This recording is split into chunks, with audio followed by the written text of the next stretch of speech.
Bismillahirrahmanirrahim. Assalamualaikum warahmatullahi wabarakatuh.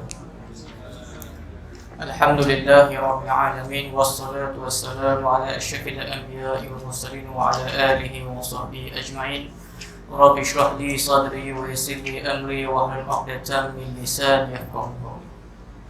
Alhamdulillah, alhamdulillah, alhamdulillah. Syukur kita kepada Allah Subhanahu wa taala kerana masih lagi dapat bersama-sama dalam satu siri mengenal Nabi sallallahu alaihi wasallam dengan lebih mendalam untuk kita lebih menghayati sejarah dan sirah yang dibawa oleh baginda sallallahu alaihi wasallam.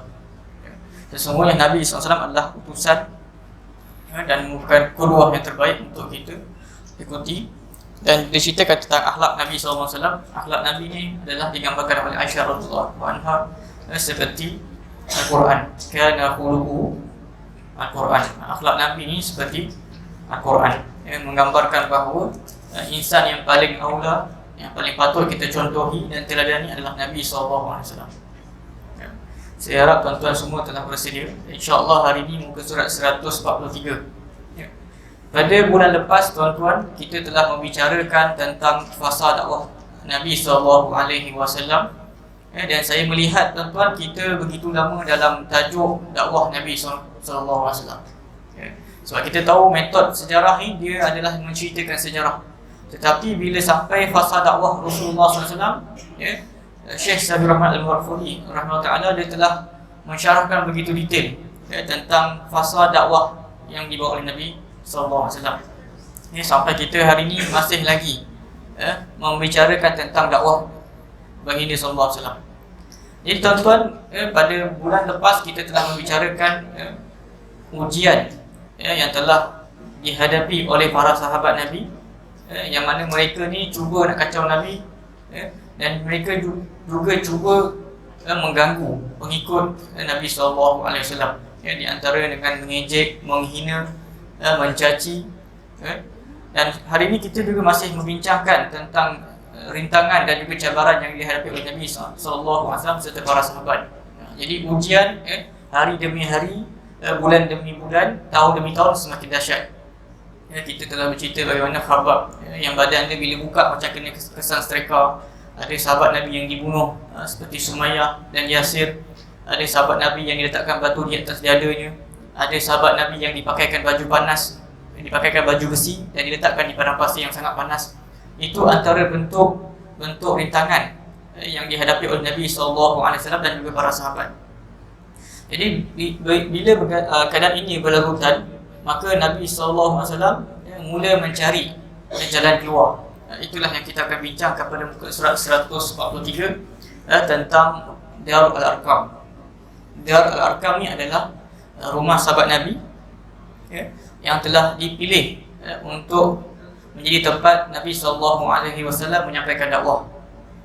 Sebab itu tuan-tuan, kita kalau orang belajar sirah ni, dia akan ingat belajar sirah ni belajar tentang siri peperangan. Sebab kalau kita belajar sirah Nabi dalam jihad, Nabi tuan-tuan start berjihad ni bermula di Madinah. Itu pun tahun kedua hijrah sampai tahun ke-10. Maksudnya baru 9 tahun. Tetapi Nabi dakwah di Mekah tuan-tuan 13 tahun. Kalau ikut logik kita, cerita pasal dakwah ni lebih lama lah. Sebab 13 tahun Nabi berdakwah di kota Mekah Al-Mukarramah. Sebab itu insyaAllah walau bagaimanapun kita akan cuba selesaikan fasa dakwah Rasulullah SAW dalam siri yang ketiga. Dan saya ada bagi kepada tuan-tuan kita punya kertas kosong ni, yang mana tuan-tuan boleh isilah catatan. Setakat ni kita dah 7 kuliah bermula dari Julai 2019 dan hari ini kelas yang ke-8. Dan Alhamdulillah setakat hari ini kuliah yang kita sampaikan di surah Al-Musawwir semuanya kita rekod dan kita masukkan di dalam YouTube. Tuan-tuan boleh nanti saya bagi link. Semua ada dalam YouTube. Kalau kita nak rujuk balik atau kita nak betulkan apa yang telah kita belajar, kita boleh buka dalam YouTube. Okey tuan-tuan, semua dah bersedia? Kita dalam bab Darul Arqam. Jadi di antara hikmah penindasan yang diterima oleh Nabi SAW dan para sahabat, jadi Nabi mengambil keputusan untuk mencari satu kawasan untuk Nabi SAW menyampaikan dakwah, sebab tak nak diganggu. Jadi rumah yang terpilih ni adalah rumah Dal-Arqam, sahabat Nabi Dal-Arqam, yang mana tuan-tuan, rumah ni dia terletak dekat Bukit Sofa. Siapa yang pernah pergi umrah, pergi haji, mungkin dia boleh nampak gambaran Bukit Sofa kat mana. Rumah Nabi kat mana? Rumah Nabi kalau tuan-tuan pergi dekat library tu kan, dekat antara Sofa dengan Marwah tu ada, belah ujung tu ada library perpustakaan. Itu dikatakan rumah Nabi SAW. Jadi Bukit Sofa ni jauh, dan rumah Dal-Arqam ni lagi belakang. Senang cerita tuan-tuan, kawasan Nerejam. Kawasan-kawasan tu tuan-tuan, zaman dulu tak ada orang duduk. Zaman dulu semua berkumpul dekat yang rumah Nabi, hotel yang orang-orang dulu datang. Semua duduk dekat Gaza. Antara Sofa dengan Marwah tu ada satu kawasan Gaza. Kalau tabung haji Jandariyah belakang tu. Itu jemaah Malaysia suka duduk dulu. Hari ni dah tak ada dah, langsung tak ada hotel. Jadi dataran, ini semua berkumpul kat Nerejam. Dulu Nerejam tu kawasan yang tak ada orang. Hari ni paling meriah dekat kawasan Nerejam. Jadi di situlah kawasan Al-Arqam. Dar ni rumah Al-Arqam ni nama sahabat Nabi. Dan tempat ni tuan-tuan, dia mula ujian ni mula berlaku semakin berat selepas kita bincangkan selepas Nabi SAW berdakwah secara terang-terangan. Ini tahun keempat, tahun keempat kenabian. Dan orang kafir ni, ceritalah, orang kafir telah memaki dan menyerang mereka. Kita dah telah belajar pada bulan lepas. Dan Abu Waqqas, Sa'ad bin Waqqas ni dia telah memukul seorang lelaki hingga berdarah. Dan itu darah pertama yang ditumpahkan dalam Islam. Bila dah macam ni, banyak kes-kes sahabat pun dah mula ada yang melawan. Maka Nabi kumpulkan, buat dakwah di rumah Dar Al-Arqam. Antara yang kita nampak tuan-tuan, Nabi SAW tuan-tuan dalam berdakwah, dalam mendidik, Nabi utamakan ilmu. Nabi tak suruh pergi tempat lain dan sebagainya. Nabi suruh datang ke rumah dan belajar di rumah. Dan Nabi SAW mengajar di sana. Dan Nabi SAW berkumpul dengan orang Islam secara rahsia demi kemaslahatan mereka dan kemaslahatan Islam itu sendiri. Rumah Al-Arqam bin Abi Al-Arqam Al-Makhzumi terletak di atas Bukit Sofa. Atas tu maksud di belakang. Dan kedudukannya agak terpencil daripada pandangan para penjahat Quraisy, serta dari tempat yang mereka biasa duduk. Dan tempat orang Islam kumpul itu pada tahun ke-5 kenabian.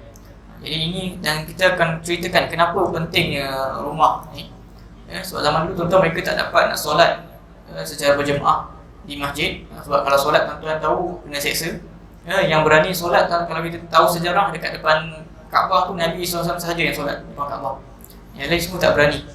Ada orang ada yang melempar tai, sampai ada yang pijak kepada Nabi SAW. Jadi Nabi saja yang berani solat di Kaabah. Jadi umat Islam yang lain ketakutan. Jadi antara hikmah kita nampak pentingnya fungsi Dar Al-Arqam ni. Yang pertama, pentingnya solat berjemaah di masjid. Sebab tuan-tuan, antara hikmah berjemaah kita dapat membina kesatuan dan juga perpaduan. Itu di antara. Yang kedua, pentingnya tarbiyah, pentingnya pendidikan. Sebab kita ajak orang masuk Islam tapi kita tak didik, tak ada follow up, maka dia tak jadi juga. Jadi Nabi SAW menggunakan tempat Al-Arqam untuk mentarbiyah, untuk mendidik para sahabat. Dan antara option, antara pilihan yang Nabi SAW buat selepas memilih rumah Al-Arqam, pilihan yang kedua adalah Nabi menggalakkan untuk sahabat-sahabat berhijrah ke Habsyah. Jadi kita tuan-tuan bukan sahaja ada hijrah ke Madinah, kita juga ada hijrah ke Habsyah. Ada ramai yang pergi tuan-tuan. Jadi 2 trip. Jadi tuan-tuan, bila penindasan semakin, kita kata semakin hari semakin hebat penindasan yang berlaku, maka tuan-tuan, mereka mengambil keputusan, sahabat mengambil keputusan untuk berhijrah ke Habsyah. Ini yang surah kita selalu baca lah. Wa azid tazaltumuhum wa ma ya'buduna illa Allah fa'u ni lah berlindung. Fa'u ila al-kahfi yanshurlakum rabbukum min rahmatihi wa yuhayyi lakum min amrikum mirfaqa. Dalam surah Al-Kahfi ayat 16. Jadi surah ni dia adalah surah Makkiyah, cerita tentang hal ehwal Makkah. Sebab diturun di Makkah. Oleh kerana kamu telah mengasingkan diri dari mereka dan daripada apa yang mereka sembah selain daripada Allah SWT, maka pergilah kamu berlindung di gua. Ini cerita tentang Ashabul Kahfi. Diturunkan kepada penduduk Mekah, orang Islam yang beriman, sebagai option untuk mereka berhijrah, berlindung di Habsyah. Dan Habsyah ni tuan-tuan, ada raja yang adil, walaupun dia orang Kristian, Nasara, tetapi dia raja yang adil. Yang kita panggil Najasyi. Najasyi ini adalah panggilan raja lah untuk belah Habsyah. Dan surah Kahfi ni, dalam ni tu saya kata dia banyak, dia syarahkan tentang kisah Nabi Khidir. Dia cerita tentang Nabi Khidir dan juga Nabi Musa. Jadi pengarang ni dia banyak mengeluarkan pengajaran dan pelajaran daripada kisah pasal dakwah ni. Kalau kita sirah yang lain tak cerita pasal Nabi Khidir, Nabi Musa, kisah Zulkarnain. Ini dia ceritakan. Sebab ayat ni tuan-tuan memberi kekuatan kepada sahabat-sahabat Nabi yang nak pergi hijrah. Sebagai kisah Nabi Khidir dan juga Nabi Musa, tentang bahawa apa yang kita jangka ni tak semestinya terjadi. Sebarang suasana tidak berlaku. Yang tentang kisah Nabi Khidir dan Nabi Musa, suasana tidak berlaku dan membuahkan hasil mengikut perkiraan sahih semata-mata. Bagi contoh hari ini, kita banyak yang berlaku hari ini kita tak sangka pun itu pengakhiran dia. Begitu juga dalam peristiwa hijrah ke Habsyah. Mungkin kita nampak mereka dalam kesusahan dan sebagainya, tetapi selepas berhijrah mereka rupanya dapat beribadah dengan lebih selesa. Berbanding beribadah di Mekah kena tindas, kena seksa dan sebagainya. Dan ini semua ayat-ayat ni sebenarnya surah Kahfi ni adalah ayat motivasi. Sebab tu kita dalam kehidupan seharian pun kita sangat digalakkan untuk membaca surah Kahfi. Seminggu sekali kan, setiap hari Jumaat. Allah beritahu, Nabi SAW hadis mengatakan bahawa barang siapa yang membaca surah Kahfi di antara 2 Jumaat, maka Allah akan menjaga dia di antara 2 Jumaat tersebut. Dan sebenarnya kalau kita dapat baca dan faham, inilah kisah-kisah yang memberikan inspirasi dan kekuatan dalaman. Antaranya kisah Zulkarnain. Kisah Zulkarnain tentang bumi ni milik Allah Subhanahu Wa Taala. Tentang bila berhijrah ni kita tak perlu risau. Dan saya rasa kita kat sini pun bukan semuanya total orang kajam. Kan mungkin ada daripada Kelantan, ada daripada Johor, ada daripada Negeri Sembilan yang datang berhijrah. Kan Jadi ini adalah contoh bahawa tentang bumi ini adalah milik Allah Subhanahu Wa Taala dan Allah mewariskan kepada siapa saja yang dimahu. Dan kejayaan hanya boleh dicapai dengan jalan iman dan bukan di jalan kekufuran. Ini semua ayat-ayat motivasi. Dan kemudian turun surah Az-Zumar, memberikan gambaran tentang hijrah, bahawa bumi Allah itu bukannya sempit. Dan hijrah ini tuan-tuan sampai hari ini masih lagi valid. Hijrah tuan-tuan sampai hari ini masih lagi valid. Jadi bagi mereka yang berada di tempat orang kafir, yang dia tak dapat solat, dia tak dapat melakukan ibadah-ibadah, maka dia boleh berhijrah. Dan Nabi SAW telah memberitahu bahawa An-Najasyi seorang raja Habsyah yang adil. Tidak ada seorang pun yang dizalimi di sisinya. Dan pada peringkat yang pertama tahun kelima kenabian, yang berhijrah adalah seramai 12 orang dan 4 wanita. Ketua dia adalah Utsman bin Affan yang merupakan menantu Nabi SAW.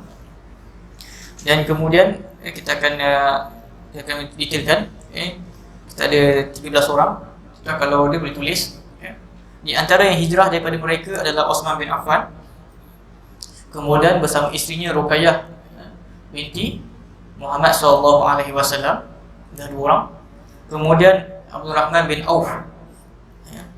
Kemudian Abu Huzaifah, Utbah bin Rabi'ah. Yang kelima, Utbah bin Rabi'ah ni dengan isteri dia yang bernama Sahlah binti Suhail bin Amr. Kemudian yang ketujuh, Zubair bin Awwam. Ini semua orang-orang hebat Nabi ni. Nanti mereka kembali kepada Nabi SAW nanti. Musa bin Umair. Ini pun orang hebat. Ini semua yang pergi hijrah ni semua sahabat Nabi yang kanan ni. Abu Salamah bin Abdul Asad. Ini merupakan sahabat Nabi, komandan perang yang hebat.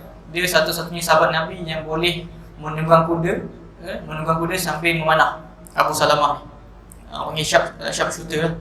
Satu sahabat Nabi yang dia sambil menunggang kuda dia boleh memanah. Yang isteri dia Ummu Salamah. Jadi Ummu Salamah ni selepas Abu Salamah meninggal, Ummu Salamah ni jadi isteri Nabi SAW. Itu selepas peristiwa perang Uhud. Kemudian itu ke-10 Ummu Salamah. Kemudian ke-11 Utsman bin Maz'un. Utsman bin Maz'un ni adalah orang pertama yang meninggal di Madinah Munawwarah. Lepas sampai di Madinah, dia orang pertama yang meninggal. Kemudian ke-12 Amir bin Rabi'ah dengan isteri dia Laila binti Abi Haisamah minal ajma'in. Ini antara 13 orang grup yang pertama berhijrah ke Habsyah. Jadi masya-Allah tuan-tuan, mereka naik perahu. Diceritakan dalam ni mereka menaiki 2 perahu untuk pergi ke Habsyah, merentasi Laut Merah. Dia bukan naik kapal tu, naik perahu. Masya-Allah, itu kita kagum dengan para sahabat yang sanggup untuk mereka menjaga iman. Dan bila sampai di Habsyah, tuan-tuan, orang Islam mendapat kediaman yang baik. Dan banyak pengajaran yang kita dapat ambil daripada peristiwa ke Habsyah ni. Dan selepas tu, tuan-tuan, ada lagi kumpulan yang kedua yang berhijrah ke Habsyah. Namun kali ni lebih ramai. Jumlahnya 83 lelaki dan 18 perempuan. Tetapi kita pelik, tuan-tuan, dalam kisah ni pelik. Sebab orang Quraisy, orang kafir Quraisy, bila mereka tahu orang Islam dah keluar, sepatutnya mereka suka. Tetapi mereka tak suka. Mereka benci. Bahkan mereka datang ke Habsyah, mereka cuba menuntut daripada Raja Najasyi untuk agar mereka yang berhijrah ni dibawa pulang ke Mekah. Kita kalau contohlah kan, contoh ada orang non-Muslim yang suka buat kacau, yang suka mengganggu kita, satu hari dia pindah. Tuan-tuan suka ke tak suka? Suka lah kan? Ada tuan-tuan pergi kat tempat dia, tolong datang balik, pagi datang balik kan. Tapi ini berlaku pada orang kafir. Sebab tu inilah sikap orang kafir, tuan-tuan. Dia takkan senang. Bila kita keluar dari tempat dia takkan senang. Ini yang berlaku. Kita akan ambil ibrah dan juga pengajaran. Yang mana orang Quraisy dihantar 2 orang wakil pergi jumpa Raja Najasyi supaya minta dipulangkan orang yang berhijrah ni. Dihantar balik ke kota Makkah Al-Mukarramah. Dan 2 pembesar ni, 2 wakil daripada Quraisy ni membawa hadiah-hadiah yang hebat. Tetapi Raja Najasyi, masya-Allah, dia raja yang adil. Dan dia kata dia tak makar dalam cerita ni, dia kata dia tak nak ambil rasuah. Dia suruh, kau bagi aku hadiah, aku kena pulangkan, tak nak. Jadi berlaku dialog yang masyhur di antara Raja Najasyi dan juga Ja'far, iaitu kaum wakil daripada kaum muslimin. Dan tuan-tuan, tak kala terjadi dialog, maka mereka memberi dukungan hingga maksud untuk mengeluarkan umat Islam dari lingkungan Najasyi. Mereka minta supaya Najasyi keluar. Jadi apakah dialog yang berlaku? Najasyi bertanya, dan wakil umat Islam yang dipilih untuk berucap adalah Ja'far bin Abi Talib. Dan wakil daripada Quraisy, Amr bin Al-As dan juga Abdullah bin Abi Rabi'ah. Ini wakil Quraisy. Tetapi tuan-tuan, itulah hidayah ini milik Allah SWT. Selalu macam tu. Kebanyakan yang wakil daripada, sebab orang kalau hantar wakil, dia akan pilih wakil yang terbaik. Dan wakil ni, tuan-tuan, lepas tu dia masuk Islam. Amr bin Al-As ni dan Abdullah bin Abi Rabi'ah ni, dia masuk Islam selepas itu. Banyak berlaku, tuan-tuan. Kadang-kadang kita buat tu, tuan-tuan, dalam hidayah taufik ni milik Allah SWT, dan kita akan ambil pelajaran dari sini. Jadi apakah dialog yang berlaku? Di antaranya Najasyi bertanya kepada umat Islam, agama baru apa yang kamu anut, yang menyebabkan kalian berpecah dua? Dia kata, kenapa kamu orang Arab ni berpecah dua? Kalian tidak masuk dalam agama saya, tak masuk Kristian pula, dan juga tidak masuk ke dalam salah satu agama yang sedia ada. Jadi dia pelik kan. Ja'far berkata, wahai raja, dahulu, ni yang tuan-tuan kena highlight. Ja'far berkata, wahai raja, dulu kami adalah masyarakat yang hidup dalam kejahilian. Kami menyembah patung dan memakan bangkai, melakukan penzinaan, memutuskan hubungan silaturahim, mengganggu tetangga, dan yang kuat di antara kami memeras yang lemah. Dan kondisi ini terjadi di atas kami sehingga Allah memutuskan kepada kami seorang Rasul yang kami kenal keturunannya, kejujurannya, amanah dan kesuciannya. Dia mengajak kami menyembah Allah, tidak mempersekutukannya dengan meninggalkan apa yang telah nenek moyang kami lakukan, seperti menyembah berhala dan juga batu. Ini antara dialog yang berlaku. Dan apa yang berlaku, tuan-tuan, jadi Raja Najasyi pun dia bersetuju, dan dia melihat hujah yang disampaikan oleh Ja'far begitu jelas. Maka kita kata gagallah usaha Quraisy yang cuba untuk memulangkan umat Islam, untuk mengambil umat Islam, untuk dibawa kembali ke Mekah. Dan mereka orang Quraisy begitu kecewa dan marahlah dengan apa yang berlaku, sebab dia tak berjaya dapatkan dia punya target, nak bawa Islam. Jadi tuan-tuan, kita ambil dia punya pengajaran daripada peristiwa ini, peristiwa hijrah ke Habsyah. Di antara pengajaran yang kita dapat, yang pertama, Ya. Para sahabat Nabi SAW tidak dapat kesempatan untuk beribadah dengan baik di Mekah. Jadi disebabkan adanya peluang hijrah ni, mereka mengambil peluang untuk pergi ke Habsyah, untuk mereka menjaga akidah mereka. Jadi tuan-tuan, mereka ni sanggup meninggalkan kampung halaman dan keluarga untuk menjaga agama. Begitulah hakikat kehidupan seorang Muslim. Bila kita kena jaga akidah kita ni bersungguh-sungguh, lebih pada kita jaga kita punya keluarga daripada harta dan juga tempat tinggal kita. Itu yang berlaku. Sahabat-sahabat ni tuan-tuan yang pergi ni bukan tuan-tuan tengok apa nama-nama ni bukan nama orang biasa. Mus'ab bin Umair ni merupakan anak jutawan. Anak jutawan. Dikatakan bila dia lalu lorong di Mekah tu, orang tahu dia ni telah lalu lorong tersebut sebab dia memakai minyak wangi yang orang lain tak mampu, orang Mekah pun tak mampu nak pakai. Nak menunjukkan kekayaan ni. Tetapi apa yang berlaku, dia dapat offer hijrah ke Habsyah, maka mereka pergi sanggup meninggalkan kampung halaman, kekayaan dan keluarga. Itu yang berlaku. Yang kedua tuan-tuan, antara mungkin boleh jadi muhasabah kepada kita, bagaimana orang zaman dahulu mereka berhijrah daripada tempat yang tak boleh nak ibadah kepada tempat yang mereka boleh dapat beribadah. Berbeza dengan hari ini tuan-tuan. Ni penulis dalam kitab Fiqh Sirah, dia bagi analogi, dia kata cuba bandingkan antara hijrah mereka, iaitu hijrah orang zaman sekarang, dengan hijrah yang dilakukan oleh para sahabat Rasulullah SAW ke negeri Habsyah.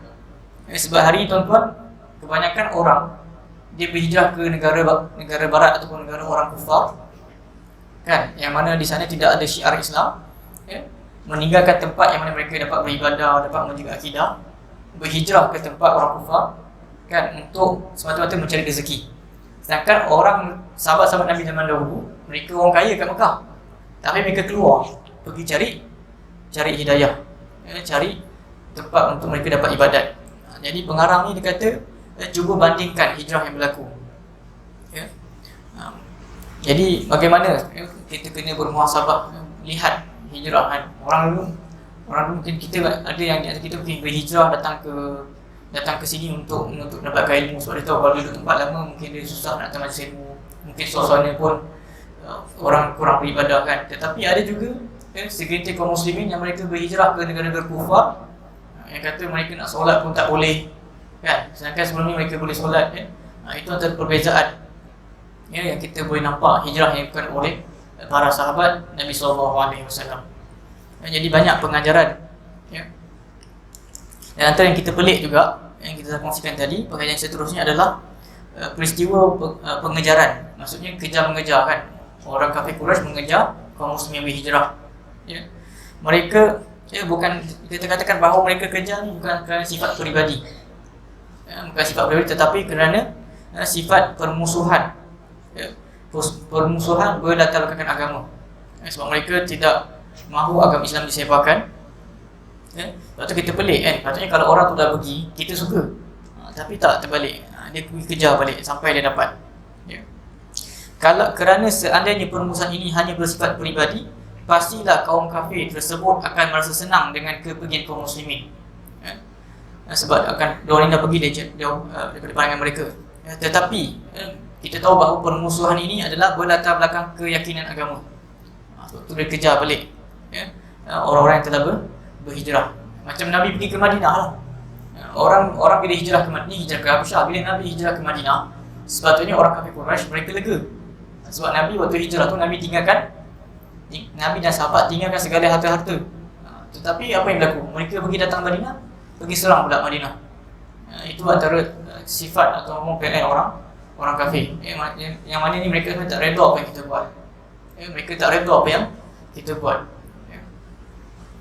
Dan juga kita nampak melihat dalam peristiwa Habsyah ni, dalam peristiwa hijrah ke Habsyah ni, bahawa kita ada pelajaran bahawa kita boleh meminta bantuan suaka kepada non-Muslim. Maksudnya para sahabat Nabi mereka minta bantuan kepada Raja Najasyi yang adil. Maksudnya boleh ada keharusan di situ. Yang seterusnya pengajaran yang kita dapat adalah kita lihat kepada kata-kata Ja'far tadi bin Abi Talib. Apa dia kata?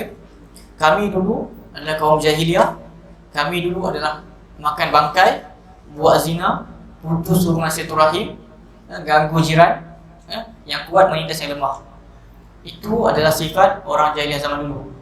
Dan apa yang pengarang ini mengatakan bahawa ada masyarakat yang hari ini pun macam ni. Ada yang menyembah berhala, ada yang makan bangkai, ada yang berzina, ada yang memutuskan silaturahim, mengganggu jiran. Ada tak tuan-tuan? Ada tak? Jadi nak kata zaman jahiliah pun ada pada zaman sekarang. Utamanya banyak dalam tulisan mengatakan bahawa anda akan menemukan tepat dengan sebahagian masyarakat barat di zaman moden ini. Banyak benda-benda ni di tempat kawasan barat lah, zina dan sebagainya kan, minum arak. Ini semua berlaku pada zaman jahiliah. Itulah bagaimana tuan-tuan bila seseorang tu masuk ke dalam Islam, yang mana tuan-tuan kehidupan dia akan jadi lebih sempurna, lebih sihat. Berbeza dengan orang yang berada dalam suasana jahiliah. Dan kita melihat bahawa Ja'far ni tuan-tuan, dia dalam yang kita dapat pengajaran, bila ditanya Raja Najasyi, dia cerita tentang benda-benda negatif lah, benda-benda tentang arak dan sebagainya, tentang zina. Jadi dalam ni tuan-tuan, dalam Islam kita sebenarnya ada satu kaedah dalam tuan-tuan nak mendidik. Dalam kita pendidikan ni ada satu kaedah. Hari ni tuan-tuan, orang kalau mendidik, dia ajar dia. Dia ajar. Jadi dalam Islam sebenarnya ada kaedah sebelum nak mengajar tu. Dia ada kaedah yang pertama yang kita panggil berdasarkan peristiwa tadi, yang bagi takhliyah, mengosongkan jiwa dari keburukan. Ataupun bahasa lain tasfiyah, menyucikan. Jadi sebelum kita nak sampaikan pelajaran, kita bersihkan syubhat-syubhat yang berlaku. Kita bersihkan syubhat-syubhat yang berlaku. Kita bersihkan sifat-sifat negatif. Barulah kita masukkan tahliyah, kita mengisi penghiasan jiwa dengan kebaikan. Itu antara kita panggil tasfiyah dan juga tarbiyah. Ini hari ini yang berlaku. Kita nak ajak kawan kita solat, tapi pada masa sama dia masih lagi melakukan perkara kesyirikan, masih lagi buat perkara-perkara yang tidak elok. Jadi dalam Islam benda yang pertama kena tasfiyah, kena bersihkan dulu. Dah bersih barulah kita didik.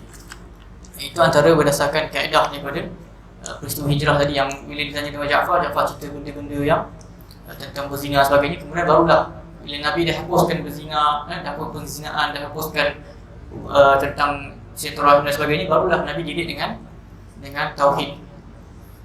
Jadi ini antara pengajaran yang didapati daripada hijrah ke Habasyah. Dan ada juga tentang, ada persoalan, mana yang lebih bagus, orang yang hijrah ke Madinah ke orang yang hijrah ke Habasyah? Jadi ulama' dia suka bincangkan benda-benda beginilah. Sebab ada peristiwa sejarah yang mana orang Madinah, orang Islam yang berhijrah ni, dia kata kami lebih bagus daripada orang yang berhijrah ke Habasyah. Ini pernah berlaku, yang mana ini berlaku selepas perang Khaybar, dan mereka telah melaporkan kepada Nabi SAW. Bila Nabi dengar kisah macam ni, orang yang hijrah Habasyah, hijrah Madinah ni ada persengketaan, maka Nabi SAW bagi tahu, laisa bi ahqin bi minkum. Dia adalah iaitu orang yang berbangga-bangga diri tentang hijrah ke Habasyah tadi.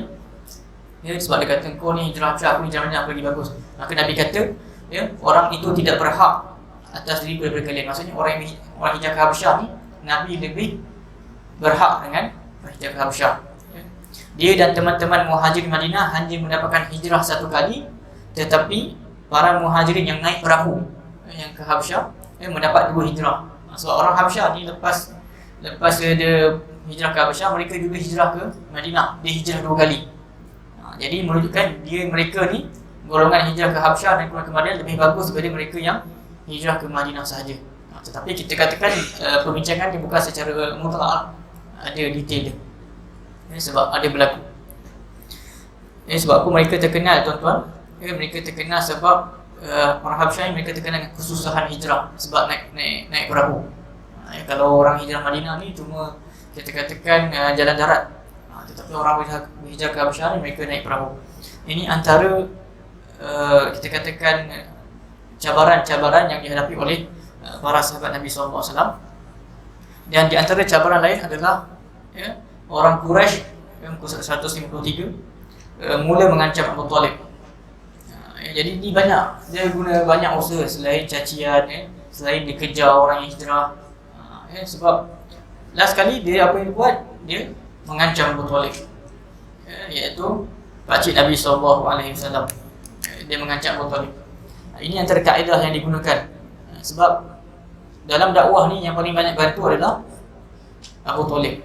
Walaupun dia tak masuk Islam, tetapi dengan disebabkan semangat fanatik ataupun taksub, maka dia melindungi Nabi SAW. Dan ini juga dijelaskan dalam buku bahawa ini antara sebab hikmahnya dakwah berlaku di kawasan Tanah Arab. Sebab apa tuan-tuan? Tanah Arab ni kelebihannya bila Nabi buat dakwah, walaupun orang tu dia tak ikut Nabi bawa, tapi disebabkan mereka satu family, satu keturunan, satu kerabat, maka dia backup Nabi SAW. Berbeza dengan negara-negara yang lain. Kalau tuan-tuan tengok sirah-sirah yang lain, dia tak macam tu. Macam kisah Bani Israel, berapa banyak Nabi daripada Bani Israel kena bunuh. Nabi Zakaria kena gaji 2, dan banyak Nabi-Nabi kena bunuh dalam Bani Israel. Padahal mereka satu kaum. Maksudnya dia tak ada semangat fanatik. Jadi kat sini tuan-tuan, ada ulama ada bincangkan, ada juga fanatik yang memberi manfaat. Sekali mana digunakan ke arah kebaikan, maka ia memberi manfaat. Macam tuan-tuan lah, kalau mungkin di antara kita ni mungkin ada yang datang berkeluarga, datang bawa kerabat-kerabat, itu kira fanatik lah kan, ataupun taksub keluarga kan. Bagaimana buat family. Tapi itu kita puji lah, sebab dia guna ajak ke tempat kebaikan. Dia ajak ke masjid, ajak ke surau, ajak ke masjid ilmu. Itu tak apa. Contohnya macam tuan-tuan datang ke ilmu, bawa kawan-kawan dan sebagainya, bawa family yang rapat sebagainya, itu antara yang dipuji lah. Tetapi kalau taksub sampai bawa pergi tempat-tempat maksiat, itu dicela. Jadi mereka tuan-tuan, ini kaedah yang terakhir yang mereka gunakan, mereka mengacak Abu Talib. Banyak, memang pelik tuan-tuan antara yang dia buat. Dan dia jumpa Abu Talib ni jumpa 2 kali. Sampai Nabi kata, kalau letak matahari dan bulan di tangan kanan dan tangan kiri aku tidak akan meninggalkan agama ni. Lepas tu kata pakcik Abu Talib kata, kau buatlah apa yang kau nak buat, kau akan pertahankan. Itu di antara yang dikatakan kepada Nabi SAW. Wahai anak saudaraku, katalah apa yang kamu suka, demi Allah aku tidak akan menyerahkan engkau kepada sesiapa pun selama-lamanya. Dan sebelum tu Nabi kata, hai bapa saudaraku, demi Allah, jika mereka meletakkan matahari sebelah kananku dan bulan di sebelah kiriku, supaya aku meninggalkan urusan ini, sehinggalah Allah menghasilkan kemenangan atau aku terkorban di jalannya, nescaya aku tidak akan meninggalkan ini, kata sabda Nabi SAW. Itu Nabi begitu konsisten dengan prinsip. Dan ini dialog yang sangat indah. Dan sampai ada syair, Abu Talib bersyair, demi Allah mereka semua tidak akan dapat mencapaimu kecuali aku telah bersemadi di dalam tanah. Ini antara kita katakan yang digunakan ke arah kebaikan lah, dia punya fanatik tu. Jalankanlah urusanmu, tidak ada celanya terhadapmu, gembira dan tenteramlah dirimu. Ini syair pakcik Abu Talib kepada Nabi SAW. Kemudian kali kedua orang datang jumpa lagi. Kali pertama dia kata tak berjaya. Kali kedua ni dia buat sangat pelik. Dia offer. Dia kata, wahai Abu Talib, engkau ada anak buah nama dia Muhammad. Jadi apa kata kami bagi anak buah kami yang terbaik. Ni nama dia Ammarah bin Al-Walid Al-Mughirah. Dia bagi anak buah orang lain, dia suruh kontra. Jadi anak Nabi Muhammad ni kami ambil, kami bunuh lah. Yang anak ni kamu jaga. Jadi itu Abu Talib kata, kan, demi Allah kamu tidak berlaku adil kepadaku, tetapi kamu berpakat supaya aku tidak memberi perlindungan, dan supaya kamu ini menentang aku, disuruh buatlah apa yang kamu suka. Ini kata pelik lah, kan. Lalu Abu Talib berkata, demi Allah alangkah buruknya tawaran kamu. Kamu hendak memberikan kepadaku anak kamu supaya aku bagi makan, dan aku serahkan anakku kepada kamu supaya kamu bunuh. Ini yang kau offer lah, kan, tak masuk akal. Demi Allah. Kemudian apa kata Al-Mutim bin Ali, demi Allah Abu Talib, kaummu telah melakukan yang adil untukmu. Mereka berusaha keras untuk melepasku dari apa yang kau tidak suka, tetapi sayangnya engkau tidak. Aku melihat engkau sama sekali tidak menerima daripada mereka apa saja. So, Nabi tak terima offer. Memang tak logik offer ni. Kita bagi anak kita kena bunuh, kita ambil anak dia, kita bagi makan pula. Ini antara offer yang dibagi kepada Abu Talib. Sebab mereka tak boleh nak bawa apa. Sebab Abu Talib ni kita kata orang besar, orang kenamaan ataupun pembesar Quraisy Mekah. Jadi mereka tak berani nak mengapa-apakan. Tapi bila meninggalnya Abu Talib, barulah kita kata banyak gerakan-gerakan yang dilakukan untuk cuba membunuh Nabi SAW. Itu antara peliknya kita nampak yang berlaku tentang sifat fanatik yang dimanfaatkan ke arah kebaikan. Dan ada juga rancangan untuk membunuh Nabi SAW. Ini juga satu peristiwa penting. Nak kata satu tahap mereka sampai nak bunuh Nabi SAW. Dan peristiwa juga yang berlaku antara kita kata berita gembira untuk kaum muslimin adalah tentang peristiwa Hamzah dan juga Umar Al-Khattab masuk Islam. Ini antara yang kita umat Islam kita kata lega lah selepas kita ditindas dan sebagainya berhadapan dengan ancaman bunuh. Maka ada berlaku satu perkara, iaitu dua sahabat ni mereka masuk Islam di saat-saat genting. Sebab sebelum ni tuan-tuan yang masuk Islam kebanyakannya orang-orang lemah. Tetapi bila dia masuk, kita katakan mereka ni Sayyidina Hamzah dan Sayyidina Hamzah dengan Sayyidina Umar ni, mereka adalah pembesar di Mekah. Pembesar di Mekah. Jadi bila masuk di pembesar, maka dia punya backup tu lebih kuat. Dan ini merupakan perkara yang sangat menyedihkan. Sebab tuan lihat siapa yang macam Sayyidina Umar Khattab ni, dia merupakan kita kata kawan rapat Abu Jahal. Dia kawan rapat Abu Jahal, tetapi dia pula masuk Islam. Jadi Abu Jahal pun terkejut. Nanti kita akan lihat kisah-kisah mereka yang kita katakan Masya Allah. Sebab tu hidayah ni milik Allah Subhanahu Wa Taala. Dan mereka masuk Islam, mereka pula jadi orang yang lebih hebat. Dan di antaranya tuan-tuan, kita akan bincangkan tentang Sayyidina Hamzah bin Muttalib. Jadi Sayyidina Hamzah ni dia adalah saudara susu Nabi SAW. Dan antara reason dia masuk Islam tuan-tuan, adalah disebabkan peristiwa keji mengeji. Jadi dia dengar anak buah dia, sebab Sayyidina Hamzah ni pakcik Nabi, dia dengar anak buah dia kena hina, kena maki. Maka dia pun terdetik, pergi lawan makian tersebut. Dia kata, kenapa kamu berani memaki anak buahku sedangkan aku berada di atas agamanya? Tapi masa tu dia tak masuk Islam lagi. Dia cuma backup, macam saya kata, dia cuma backup sebab itu anak buah dia. Lepas tu balik rumah dia terduduk. Dia terfikir, apa yang aku ucap ni? Sejak bila aku masuk Islam? Dan lepas tu dia jumpa Nabi SAW, barulah dia masuk Islam.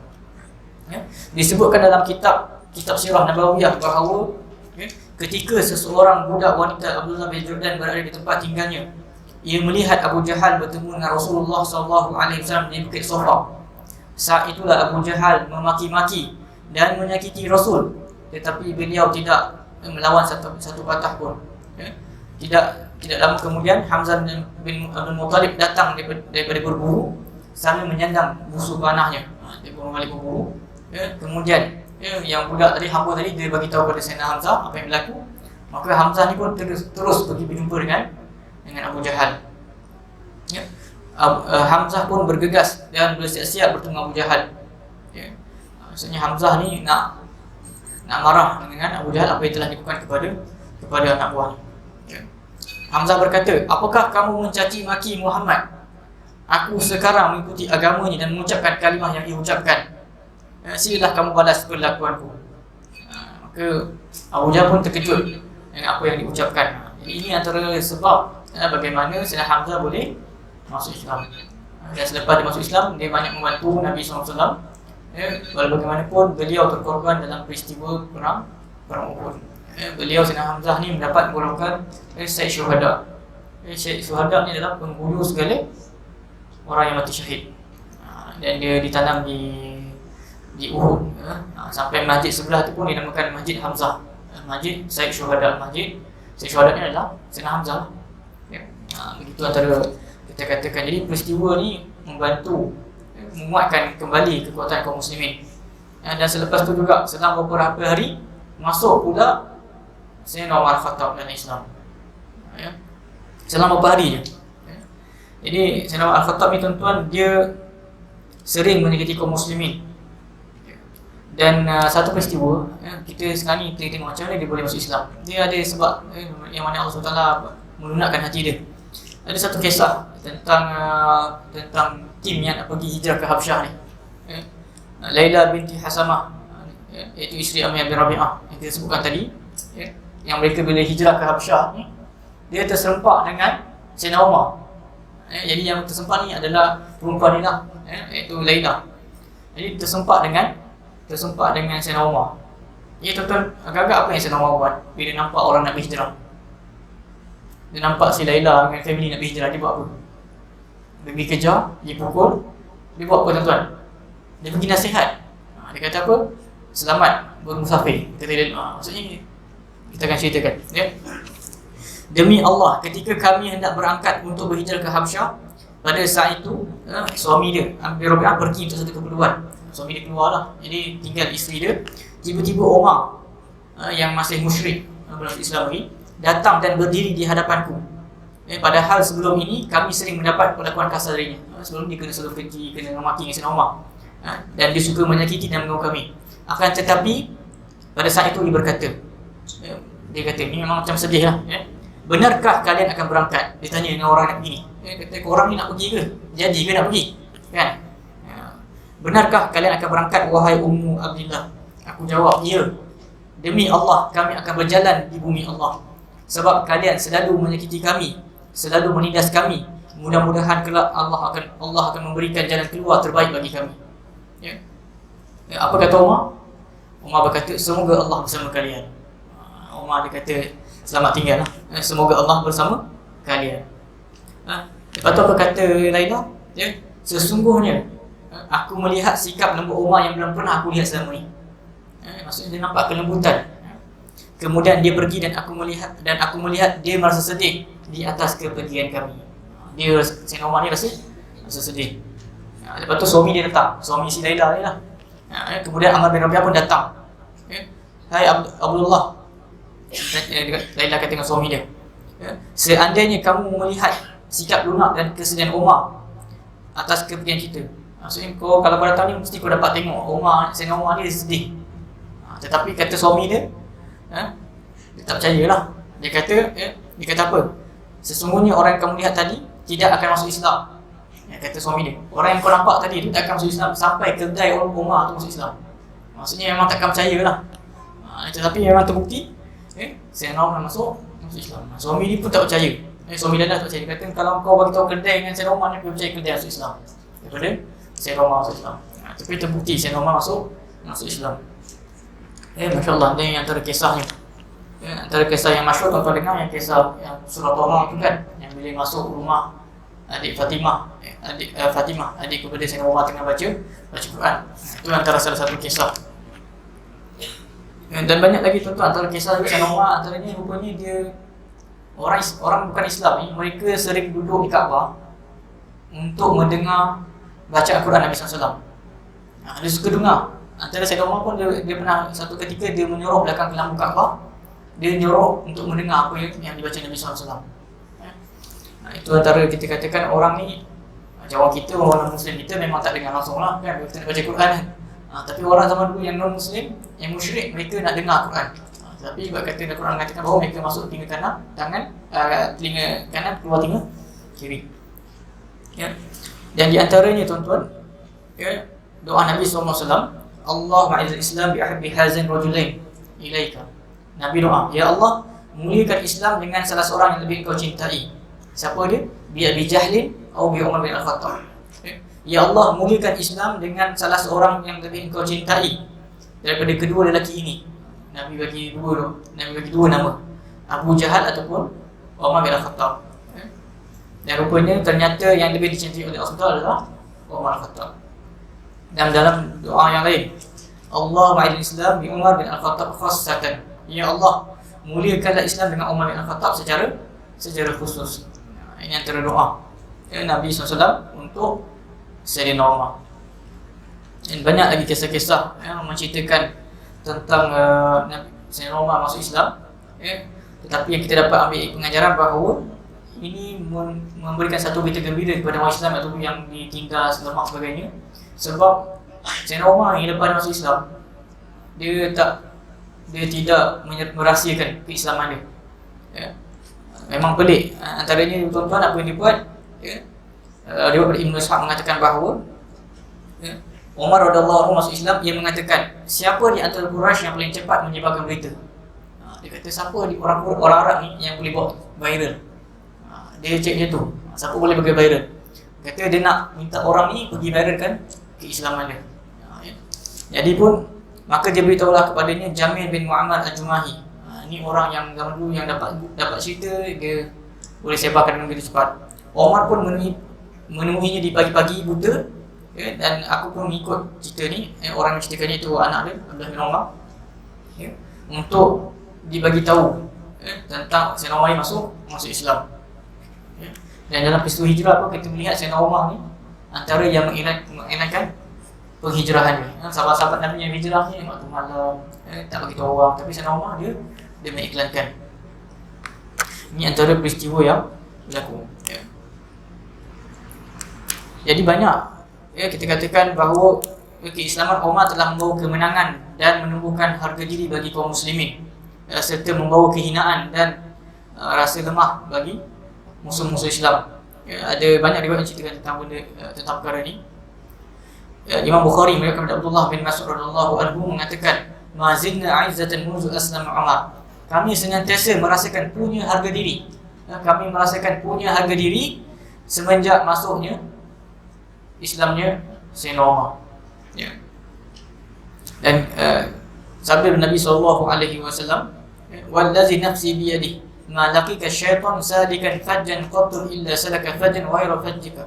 Demi Allah yang jiwaku berada di tangannya, setiap kali syaitan bertemu kamu sedang melewati satu jalan, maka ia melewati jalan yang lain. Maksudnya menunjukkan syaitan takut dengan Sayyidina Umar. Sebab tu kalau tuan-tuan perasan dekat Madinah, dekat Masjid Nabawi ada pintu Sayyidina Umar. Jadi pintu Sayyidina Umar tuan-tuan, kan syaitan kan dia tak masuk kalau ikut hadis ni, kan? Dan antara ada juga orang Islam yang bermazhab Syiah, dia tak masuk pintu tu. Dan apa kata ulama Sunni? Tengok Allah Ta'ala, walaupun lepas Sayyidina Umar meninggal pun Allah masih menjaga, dan pintu tu syaitan takkan masuk. Nak kata Syiah ni syaitan lah, Syiah takkan masuk pintu Sayyidina Umar. Dia akan masuk pintu lain. Pintu tulis nama Sayyidina Umar, sebab kat Masjid Nabawi tu ada pintu Bakar, pintu Umar, pintu Osman. Berarti pintu Sayyidina Umar dia tak masuk. Masalah Allah Ta'ala pelihara daripada syaitan. Dan ulama kata syaitan tu Syiah, Syiah tak masuk pintu tu, dia akan masuk pintu lain. Dalam hadis ni bagi tahu bahawa bila Sayyidina Umar ada pintu tu, maka syaitan ni dia akan melewati jalan yang lain. Ini antara kita katakan kehebatan sahabat-sahabat Nabi SAW.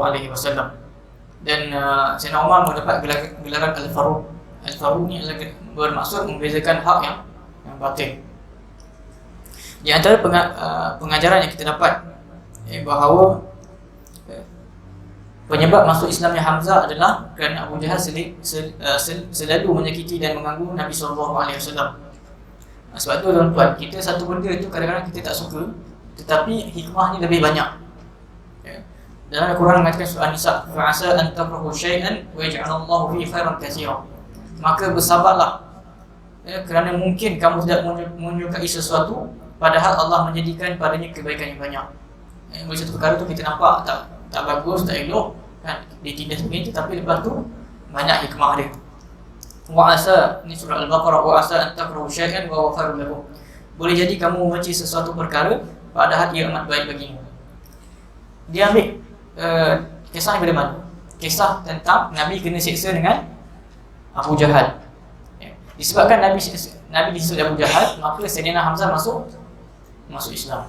Yang dia ambil ibrah dari sinilah pelajaran yang dapat. Seterusnya tuan-tuan, seterusnya pengajaran yang kita dapat adalah bahawa tentang Sayyidina Hamzah kan mula-mula dia tak nak masuk Islam, dia sebab nak backup. Macam tu juga dengan niat. Di dalam ni ulama mengeluarkan pengajaran. Kitab-kitab sirah menyebutkan bahawa awal Islamnya Hamzah radhiyallahu anhu adalah kerana terdorong rasa harga diri, fanatik, seseorang lelaki yang tidak ingin seorang keluarganya dihina dan disakiti oleh orang lain. Ini sebab dia masuk Islam mula-mula. Akan tetapi kemudian Allah Subhanahu wa taala menampakkan hatinya untuk menerima Islam. Kemudian ia berpegang teguh dengan tali agama Allah yang amat kukuh. Pada asalnya niatnya cuma nak backup family.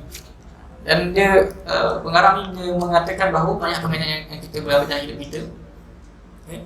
Boleh jadi tuan-tuan ada orang yang masuk Islam pada mulanya sebab perkahwinan. Betul tak? Hari ni ada yang masuk Islam sebab kahwin. Tapi dengan asbab masuk Islam, maka lepas tu Allah Ta'ala berikan taufik dan hidayah kepada dia. Ya. Jadi tuan-tuan, banyak contoh di dalam kitab ni. Di antaranya Anas bin Malik mengatakan, sesungguhnya pada zaman dahulu ada sebahagian orang yang masuk Islam hanya mengharapkan keuntungan dunia. Sesudah ia berada dalam Islam, maka Islam menjadi ia lebih cintai daripada dunia dan segala isinya. Asalnya masuk Islam ni sebab nak dunia, tetapi bila dah masuk Islam, dia dah belajar, dia lebih cintai Islam daripada seluruh isi dunia. Banyak lagi contoh dia bagi, ya. Macam Sentak juga dia kata, ya, begitu pula seorang penuntut ilmu, terkadang awal mulanya ia hanya menginginkan kemegahan dan kemuliaan dunia, ya. Tetapi semakin hari semakin bertambah pemahaman ilmu sehingga mengerti bahawa keyakinan selamanya ini adalah salah. Macam anak kita hantar sekolah kan, mula-mula kena paksa. Lama-lama dia dah mula belajar, dia dah mula minat kepada ilmu, ya. Dan berkata Al-Hasan Al-Basri mengatakan bahawa dahulu ulama ni, dahulu kami menuntut ilmu untuk dunia. Dahulu kami ni belajar untuk dunia, ya. Tetapi ilmu yang menuntut kami untuk akhirat. Kita belajar sebab nak dunia, kita belajar ilmu ni sebab nak dunia. Tiba-tiba dunia, ilmu pula menuntun kita membawa ke akhirat, ya. Sebab tu kan, dan kata Sufyan As-Sawri, awalnya kami untuk ilmu ni tanpa ada niat pun. Datang belajar tu je, tak ada niat, ya. Tetapi sesudah itu niat baru datang kemudian. Jadi ini antara yang kita ambil ibrah daripada sirah Sayyidina Hamzah tadi. Dan jadi ini juga berkat membela Nabi SAW. Antara sebab keislaman Sayyidina Hamzah tadi, sebab dia membela Nabi SAW, maka dengan berkat pembelaan ni, maka Allah Ta'ala bagi hidayah dan taufik kepada Sayyidina Hamzah. Yang perkara seterusnya tuan-tuan, kita tak boleh putus asa dalam dakwah. Bagaimana Laila tadi, dia sangat mengharapkan Sayyidina Umar masuk Islam, sampai suami dia kata, kau takkan percayalah Sayyidina Umar masuk Islam, kan? Kalau dia masuk Islam, aku percaya pada Sayyidina Umar masuk Islam. Tetapi apa yang berlaku? Sayyidina Umar masuk Islam, ya. Ini menunjukkan, kita tidak boleh putus asa atas keimanan seseorang. Dan benda ni tuan-tuan sebenarnya banyak berlaku dalam hidup kita. Saya sendiri dan keluarga saya pun ada seorang tu yang dekat Sabah, kita ni pakcik, dia ni tak suka Islam. Banyak orang yang anak-anak dia nak kahwin masuk Islam, sebab kan orang Sabah masuk Islam sebab kahwin, dia tak bagi. Tetapi selepas kematian isteri dia, dia masuk Islam.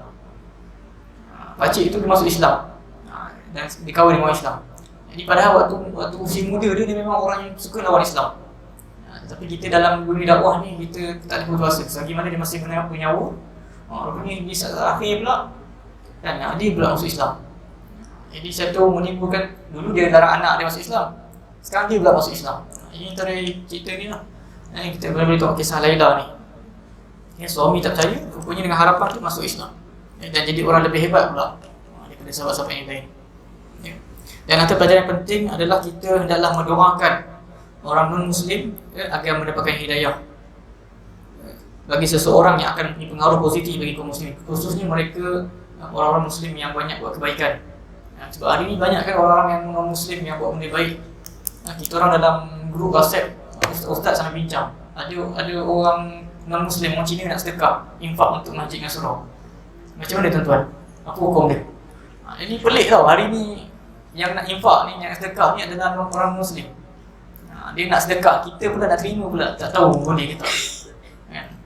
Orang non-Muslim, mereka nak buat sumbangan, nak infak untuk surau-surau dalam masjid. Jadi ini antara benda yang kita juga boleh mendoakan kebaikan buat mereka. Mudah-mudahan mereka dapat taufik dan hidayah. Kalau kat Malaysia ni ada seorang Uncle Kentang kan, yang viral tu, saya pun mudah-mudahan dia masuk Islam lah, doakan taufik hidayah. Dia menawarkan perkhidmatan penghantaran van jenazah secara percuma. Kita ada juga kan buat servis, tapi berbayar lah. Jadi kalau orang yang tak mampu pergi cari Uncle Kentang kan, dia minta apa, RM1 tak ingat, tapi murah kan, dia minta murah ke free. Jadi banyak orang Islam yang susah, miskin, Dia tak boleh minta daripada yang lain, dia akan minta dengan kegentar. Saya pun ni kalau masuk Islam ni kan dapat pahala.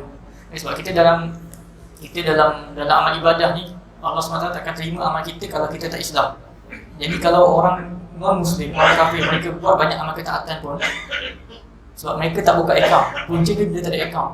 Kalau dia masuk Islam, dia ada akaun bank. Tapi orang Muslim, bila dia buat kebajikan, dia tak dapat pahala. Macam kisah Abu Talib lah. Abu Talib dia pick up Nabi SAW. Dia kata, kau buatlah dakwah, tak ada sampaikan Islam. Tetapi sebabkan dia tak Islam, Nabi sendiri pun tak boleh nak bantu. Itu di antara kita katakan pentingnya kita dakwah dengan akidah. Sampai hari ni pun kita masih lagi memikirkan macam mana kita nak dakwah dengan jiran-jiran kita keliling-keliling ni. Kita jiran semua non-Muslim kan, kebanyakannya. Sampai saya ni nak fikir macam mana kita nak dakwah dengan jiran-jiran kita. Mungkin kita buat surau hari terbuka kan, buat hari terbuka kan, pelik pula kan. Tapi kat negara-negara lain biasa buat. Dia buat hari terbuka, jangan non-Muslim datang ke surau apa semua kan, buat makan-makan kan, dan terangkan tentang Islam. Sebab ada orang kadang-kadang orang tak tahu kan, walaupun hari ni ada zaman Google dan sebagainya, kadang tak sampai juga. Dan kita sebenarnya, macam saya kata lah, kita duduk di tempat medan dakwah. Sebab tu kita bincang pasal dakwah ni lama. Sebab dakwah ni tak semestinya dalam keadaan baik. Mungkin lepas kita buat tu kena makinya, kena boykot. Ni sampai satu tahap kita akan bincang kena boykot. Sahabat-sahabat Nabi di boykot sebab orang Mekah pegang ekonomi. Mungkin hari ni kita tak buat sebab takut kena boykot kan? Sebab dia orang pegang ekonomi, orang Muslim pegang ekonomi kan? Jadi kita kena belajar dalam sirah ni. Banyak yang kita boleh belajar. Seterusnya pengajaran yang kita boleh ambil, sebab kita kena tahu orang Muslim ni kita bukan benci dia, kita benci kekufuran dia. Sesungguhnya kewajipan membenci orang kafir bukanlah kerana peribadinya. Ini kena tahu. Sesungguhnya kewajipan membenci orang kafir bukanlah kerana peribadinya, tetapi disebabkan akidah yang batil yang ia bawa. Pelajaran ini kita peroleh daripada anjuran untuk mendoakan orang kafir. Kita doakan apa? Doakan agar dia mendapat hidayah. Sebab jika anda membenci seseorang kerana peribadinya, maka anda tidak menyukai kalau ia mendapatkan kebaikan. Tetapi kalau anda membencinya dikarenakan sesuatu perkara, maka anda membenci selama ni perkara itu daripada dirinya. Jadi kita kena benci ni dengan sebab akidah lah. Sebab kita tak sama akidah.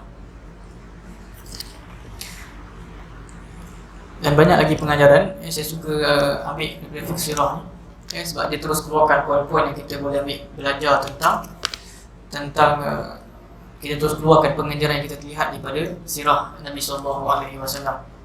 Ini yang terkisah Sayyidina Hamzah dan kisah Sayyidina Umar. Dan seterusnya kita akan masuk dalam bab. Saya sebenarnya kalau boleh nak habiskan sampai Isra Mi'raj, sebab kita masuk Rajab ni kan bagusan boleh cerita Isra Mi'raj. Yang saya cuba habiskan tentang Abu Talib mengumpulkan Bani Hashim dan Bani Abdul Muttalib, yang muka surat 170. InsyaAllah seterusnya kita akan masuk tentang boykot. Jadi tuan-tuan, Abu Talib mengumpulkan Bani Hashim dan Bani Abdul Muttalib. Jadi ini banyak kita katakan bahawa ini adalah perancangan terakhir oleh orang Quraisy, yang mana macam mana mereka nak dapatkan Nabi SAW. Mereka tak ada cara dah. Sampai mereka satu ketika mereka terpaksa boykot Nabi dan juga para sahabat selama 3 tahun. Dahsyat boykot. Semakin hari dia punya ujian tu, dia punya level makin meningkat. Cuma Allah Ta'ala bagi dah berita gembira macam kemasukan Sayyidina Hamzah dalam Islam, Sayyidina Umar masuk Islam. Tapi punya ujian ni makin dahsyat. Lepas dia boykot, Abu Talib meninggal, isteri Nabi meninggal, orang kanan banyak dah pergi. Lepas tu Nabi dakwah ke Taif. Rupanya Nabi kat Taif ni tolong, rupanya lagi teruk kena ujian yang Nabi dakwah 10 hari. Rupanya dalam 10 hari pun Nabi kena oleh batu dan sebagainya. Sampai ada sahabat mengatakan bahawa Nabi punya kasut ni berkocak dengan darah. Ni kita dah bincang tadi tentang kisah Abu Talib ni mengumpul Bani Hashim yang dia nak offer. Nak offer anak tadi kan, ganti dengan anak buah dia. Jadi tuan-tuan, Umar bin Al-Khattab dalam sebelum tu menukar anak saudaranya dengan Amrah bin Al-Walid, ni kita cerita tadi. Dan Umar bin Al-Khattab pernah keluar menghunus pedang untuk membunuh anak saudaranya. Abu Talib meliti semua kisah ini dan beliau terhidu bahaya menyebabkan hatinya gemetar. Dia dapat tahu bahawa orang nak cuba bunuh Nabi SAW. Ini Allah Ta'ala telah beritahu bahawa apa yang mereka rancang itu telah dibatalkan, telah dibatalkan, telah digagalkan oleh Nabi SAW. Am abramu amran fa inna mubrimun. Bahkan mereka yang kafir itu telah mengambil keputusan menjalankan satu rancangan hendak membunuh Rasul kami, maka kami juga mengambil keputusan menggagalkan rancangan mereka. Ini nak tukar orang tadi kan, anak buah dia tukar anak buah Nabi, anak buah Abu Talib. Jadi ini antara peristiwa yang berlaku. Dan insya-Allah kita dah bincang pada mula-mula tadi. Mudah-mudahan tuan-tuan kita dapat jelas bahawa hari ini kita dah belajar tentang pentingnya kita katakan ilmu dalam kehidupan. Bagaimana Nabi SAW memilih Al-Arqam.